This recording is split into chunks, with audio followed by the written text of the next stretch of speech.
ஓம் சாந்தி. 24/12/2024. இனிமையான குழந்தைகளே, அளவற்ற மகிழ்ச்சி மற்றும் போதையில் இருப்பதற்கு தேக உணர்வு என்ற நோயை விட்டுவிட்டு அன்பான புத்தி உடையவர் ஆகுங்கள். தன்னுடைய நடத்தையை திருத்திக் கொள்ளுங்கள். கேள்வி: எந்த குழந்தைகளுக்கு ஞானத்தின் தலைகீழான போதை ஏறாது? பதில்: யார் பாபாவை யதார்த்தமாக புரிந்து கொண்டு நினைக்கிறார்களோ, மனப்பூர்வமாக பாபாவின் புகழை பாடுகிறார்களோ, யாருக்கு படிப்பின் மீது முழு கவனம் இருக்கிறதோ அவர்களுக்கு ஞானத்தின் தலைகீழான போதை ஏற முடியாது.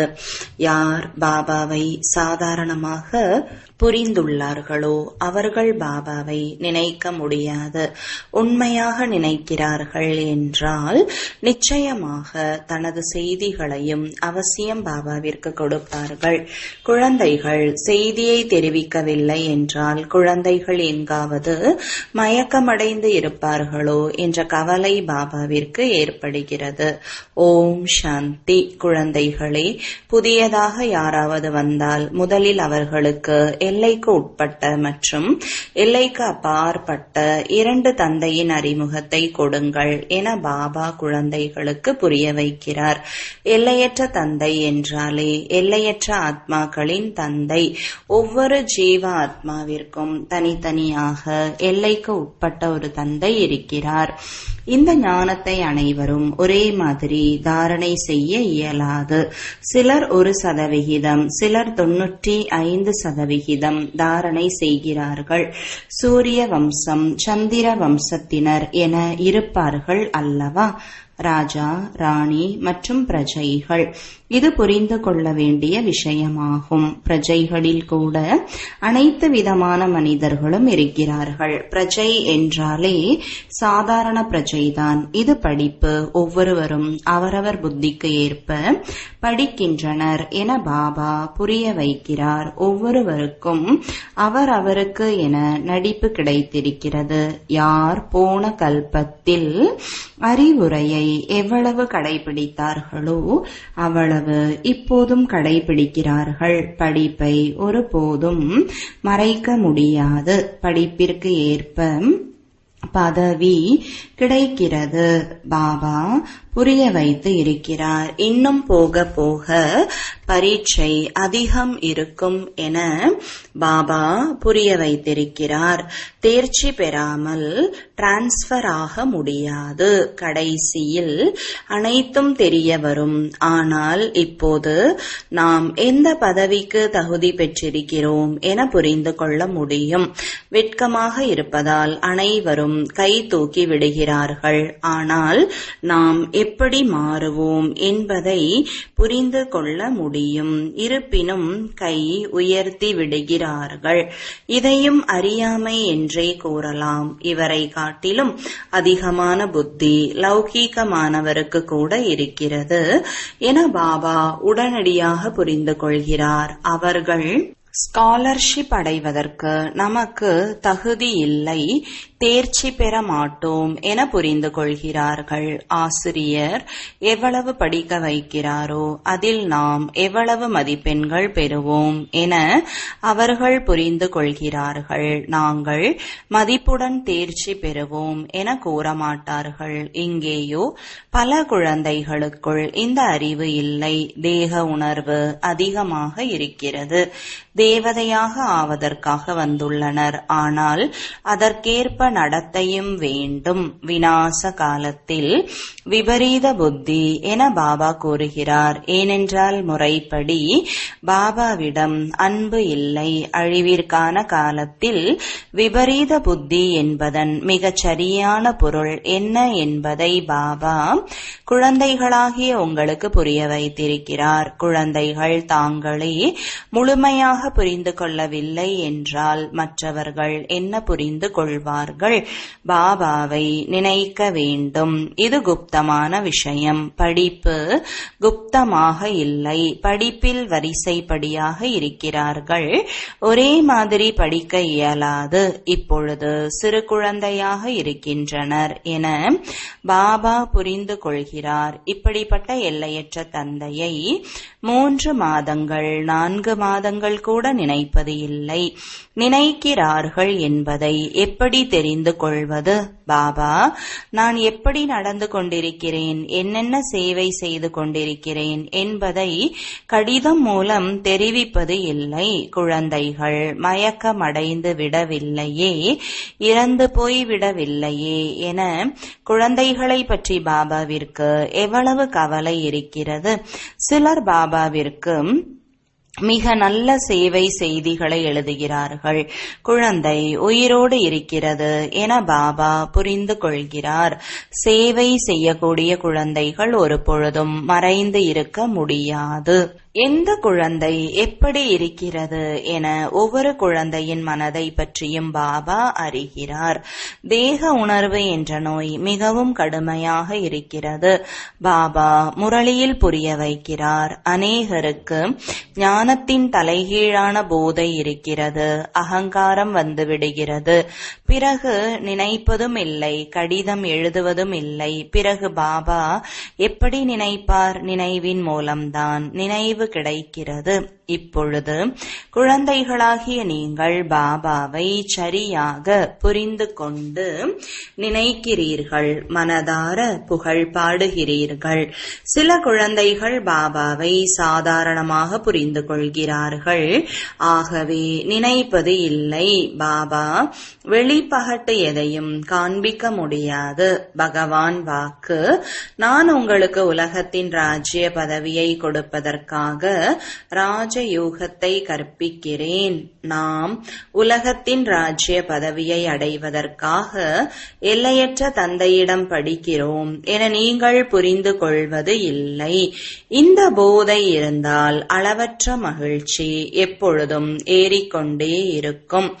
கீதையை படிப்பவர்கள் ஸ்ரீகிருஷ்ண பகவானுடைய வாக்கு, நான் ராஜயோகத்தை கற்பிக்கிறேன் என கூறுகிறார்கள். இதனால் அவர்களுக்கு ராஜ்ய பதவியை அடைவோம் என்ற மகிழ்ச்சி இருக்க முடியாது. கீதையை படித்து முடித்துவிட்டு அவரவர் வேலைக்கு செல்வார்கள். நமக்கு எல்லையற்ற தந்தை படிக்க வைக்கிறார் என்பது இப்பொழுது உங்களுடைய புத்தியில் இருக்கிறது. அவர்களுடைய புத்தியில் இவ்வாறு இருக்காது. எனவே முதலில் யார் வந்தாலும் அவர்களுக்கு 2 தந்தையரின் அறிமுகத்தை கொடுக்க வேண்டும். பாரதம் சொர்க்கமாக இருந்தது, இப்பொழுது நரகமாக இருக்கிறது. இது கலியுகம். இதை சொர்க்கம் என்று கூற முடியாது. சத்யுகத்திலும் இருக்கிறார்கள், கலியுகத்திலும் இருக்கிறார்கள் என்று கூற முடியாது. யாருக்காவது துக்கம் ஏற்பட்டால் நரகத்தில் இருக்கிறார்கள் என்று கூறுவார்கள். யாருக்கு சுகம் இருக்கிறதோ அவர்கள் சொர்க்கத்தில் இருப்பதாக கூறுவார்கள். இவ்வாறு அதிகமாக கூறுவார்கள். துக்கத்தில் இருக்கும் மனிதர்கள் நரகத்தில் இருக்கிறார்கள். நாங்கள் மிகவும் சுகத்தில் இருக்கிறோம். மாட மாளிகைகள், கார் போன்றவைகள் இருக்கின்றன. சொர்க்கத்தில் இருக்கிறோம். சத்யுகம் கலியுகம் ஒன்றுதான் என நினைக்கிறார்கள். எனவே முதலில் 2 தந்தையரின் விஷயத்தை புத்தியில் பதிய வைக்க வேண்டும். தந்தை வந்து தனது அறிமுகத்தை கொடுக்கிறார். அவர் எப்படி எங்கும் வியாபித்து இருக்க முடியும்? லௌகீக தந்தையை எங்கும் வியாபித்து இருப்பவர் என கூறுவார்களா? ஆத்மா மற்றும் பரமாத்மாவின் ரூபம் ஒன்றுதான். அதில் எந்த வித்தியாசமும் இல்லை என்பதை நீங்கள் படங்களில் காண்பிக்கிறீர்கள். ஆத்மா மற்றும் பரமாத்மா சிறியதோ பெரியதோ இல்லை. அனைவரும் ஆத்மாக்கள். அவரும் ஆத்மா. அவர் எப்போதும் பரம்தாமத்தில் இருக்கிறார். ஆகவே அவருக்கு பரமாத்மா என்று கூறப்படுகிறது. ஆத்மாக்களாகிய நீங்கள் பிறவியில் வருவது போல நான் வருவது இல்லை. நான் கடைசியில் இந்த உடலில் வந்து பிரவேசமாகிறேன். இந்த விஷயங்களை வெளியில் இருப்பவர் யாரும் புரிந்து கொள்ளவில்லை. விஷயங்கள் மிகவும் எளியதாகும். பாபாவிற்கு பதிலாக வைகுண்டவாசி கிருஷ்ணரின் பெயரை போட்டுவிட்டனர். இந்த ஒரு வித்தியாசம் மட்டும்தான். கிருஷ்ணரா வைகுண்டத்திலிருந்து நரகத்தில் வந்து ராஜயோகத்தை கற்பித்தார். தேகம் உட்பட என்னை மட்டும் நினைவு செய்யுங்கள். இதை கிருஷ்ணர் எப்படி கூற இயலும்? தேகதாரியை நினைப்பதால் எப்படி பாவங்கள் போகும்? கிருஷ்ணர் ஒரு சிறிய குழந்தை. அவர் எங்கே? நான் சாதாரண மனிதனின் வயதான உடலில் வருகிறேன். எவ்வளவு வித்தியாசம் இருக்கிறது! இந்த ஒரே ஒரு தவறினால் அனைத்து மனிதர்களும் தூய்மையற்றவர்களாகவும் ஏழைகளாகவும் ஆகிவிட்டனர். நானும் சர்வவியாபி அல்ல, கிருஷ்ணரும் சர்வவியாபி இல்லை. ஒவ்வொரு உடலிலும் ஆத்மாதான் வியாபித்து இருக்கிறது. எனக்கு என்று உடலும் கிடையாது. மற்ற ஒவ்வொரு ஆத்மாவிற்கும் அதற்கென்று உடல் இருக்கிறது. ஒவ்வொரு உடலுக்கென்று தனித்தனி பெயர் இருக்கிறது.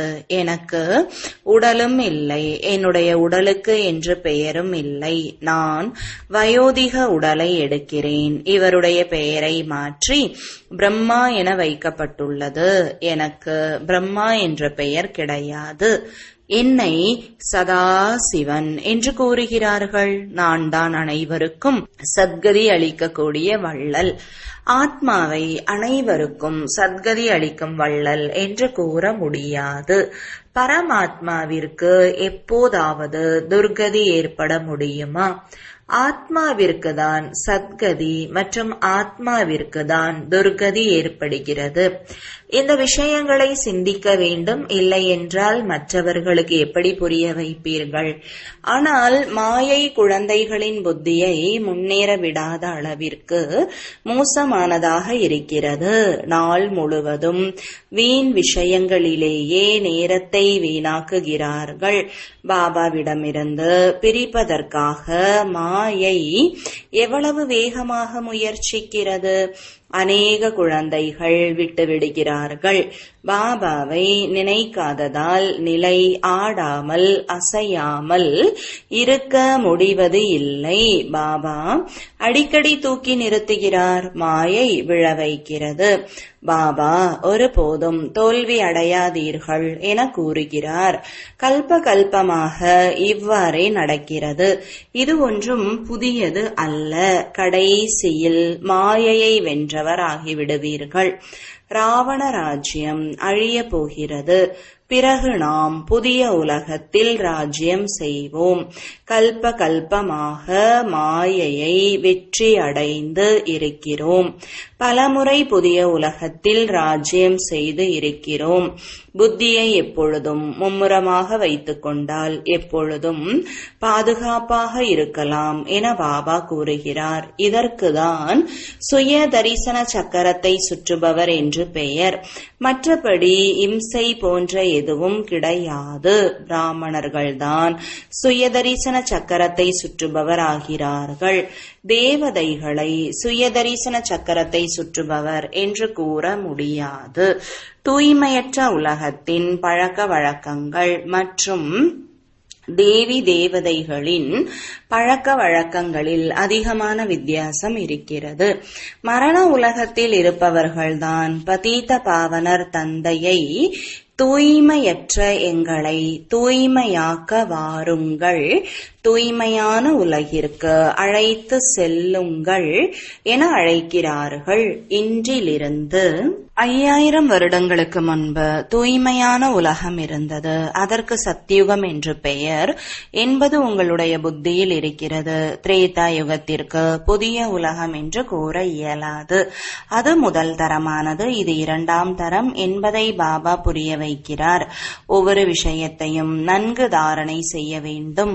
யாராவது வந்து கேட்டால் அதிசயப்படுவார்கள், ஒரு சிலர் அதிசயப்படுவார்கள். ஆனால் முயற்சி செய்வதற்கு நேரம் இல்லை. நிச்சயம் தூய்மையாக வேண்டும் என்ற அறிவுரையை கேட்கிறார்கள். இந்த காம விகாரம்தான் மனிதனை தூய்மையற்றதாக ஆக்கியிருக்கிறது. அதை வெற்றி அடைவதால் நீங்கள் உலகை வென்றவர் ஆகிறீர்கள். ஆனால் காம விகாரம் அவர்களுக்கு முக்கிய செல்வம். ஆகையால் அந்த வார்த்தையை கூறுவது இல்லை. மனதை வசப்படுத்துங்கள் என்று மட்டும் கூறுகிறார். ஆனால் மனம் ஷரீரத்தில் இல்லாத போதுதான் அமைதி அடையும். மற்றபடி ஒருபோதும் மனம் அமைதியில் இருப்பது இல்லை. கர்மம் செய்வதற்காக தேகம் கிடைத்து இருக்கிறது என்றால் கர்மாத்தீத் நிலையில் எப்படி இருப்பீர்கள்? பிணத்திற்குதான் கர்மாத்தீத் நிலை என்று கூறப்படுகிறது. வாழ்ந்து கொண்டே இறந்த நிலையில் இருத்தல், அதாவது ஷரீரத்திலிருந்து விடுபடுதல். பாபா உங்களை ஷரீரத்திலிருந்து விலகி இருப்பதற்கான படிப்பை படிக்க வைக்கிறார். ஷரீரத்திலிருந்து ஆத்மா தனிப்பட்டது. ஆத்மா பரம்தாமத்தில் வசிக்கிறது. ஆத்மா ஷரீரத்தில் வசிக்கிறது என்றால் அதை மனிதன் என்கிறோம். கர்மம் செய்வதற்காக ஷரீரம் கிடைக்கிறது. ஒரு ஷரீரத்தை விட்டு இன்னொரு ஷரீரத்தை கர்மம் செய்வதற்காக எடுக்கிறது. ஷரீரத்தில் இல்லாத போதுதான் அமைதி கிடைக்கிறது. மூலவதனத்தில் கர்மம் கிடையாது. சூக்ஷ்ம வதனத்தின் விஷயமே கிடையாது. சிருஷ்டி சக்கரம் இங்கேதான் சுழல்கிறது. பாபா மற்றும் சிருஷ்டி சக்கரத்தை தெரிந்து கொள்வதை ஞானம் என்று கூறப்படுகிறது. சூக்ஷ்ம வதனத்தில் வெண்மை ஆடை அணிந்தவரும் இல்லை, அலங்காரம் செய்யப்பட்டவரும் இல்லை, பாம்பு கிரீடமுடைய சங்கரரும் இல்லை. மற்றபடி பிரம்மா விஷ்ணுவின் ரகசியத்தை பாபா புரிய வைத்துக் கொண்டே இருக்கிறார். பிரம்மா இங்கேதான் இருக்கிறார். விஷ்ணுவின் 2 வடிவங்களும் இங்கேதான் இருக்கிறது. காட்சியின் பாகம் மட்டும் நாடகத்தில் இருக்கிறது. திவ்ய திருஷ்டியினால் பார்க்கப்படுகிறது. குற்ற பார்வைக்கு பரிசுத்தமான பொருள் தெரியாது. நல்லது, இனிமையிலும் இனிமையான காணாமல் போய் கண்டெடுக்கப்பட்ட செல்லமான குழந்தைகளுக்கு தாயும் தந்தையுமாகிய பாப்தாதாவின் அன்பு நினைவுகள் மற்றும் காலை வணக்கங்கள்.